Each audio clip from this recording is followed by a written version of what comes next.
షణ్ముఖ్ గారు షణ్ముఖ్ గారు sir sir సరే, ప్రతి మనిషి జీవితంలోనూ ఒక ఎక్కడం దిగడం రెండు ఉంటాయి. ఒక మెట్టు ఎక్కుతాం, ఒక మెట్టు దిగుతాం. అవును సార్. సో మీరు ఇందాక కొంచెం బాధపడ్డారు సార్. సో బాధపడడం పక్కన పెడితే మీకు మీరు ఏం మారారు ఆ ఇన్సిడెంట్ల తర్వాత?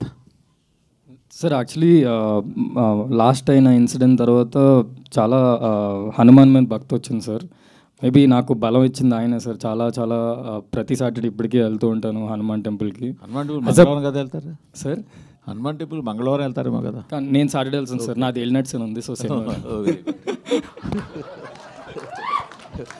అంటే హనుమాన్ ప్లస్ ఏలినాడ్స్ అని రెండు ఏలినట్స్ సార్. అందుకే సార్ నిజం సార్. సో అందుకే సాటర్డేస్ వెళ్తాను సార్. అండ్ యాజ్ అ హ్యూమన్గా సార్ నిజంగా చాలా చాలా మారాను సార్. నేనే చేంజ్ అయిపోయాను. అండ్ మొన్నటి దాకా సార్ ఆ ఇష్యూ దాకా నేను అంత ఫ్యామిలీతో అంత ఓపెన్గా ఎప్పుడు మాట్లాడేవాడిని కాదు సార్. నాకు అంత ఎక్స్ప్రెస్ చేయడం రాదు, లవ్ అండ్ ఎఫెక్షన్.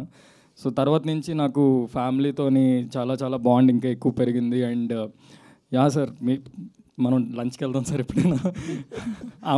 అంత మారాను సార్. నేను అందరితోని హ్యాపీగా ఉంటున్నాను సార్. ఏలినట్స్ అని అంటే ఇవన్నీ కొంచెం బాగా నమ్ముతారా మీరు? తగిలింది కదా సార్, నమ్మాల్సి వస్తుంది. తగిలిన తర్వాత ఏలినాడ్స్ అని తెలిసిందా? ఏలినాడ్స్ అని తెలిసిందా తగిలిందా? సార్ ఏలినాడ్స్ అని గురించి తెలుసుకున్నాను సార్.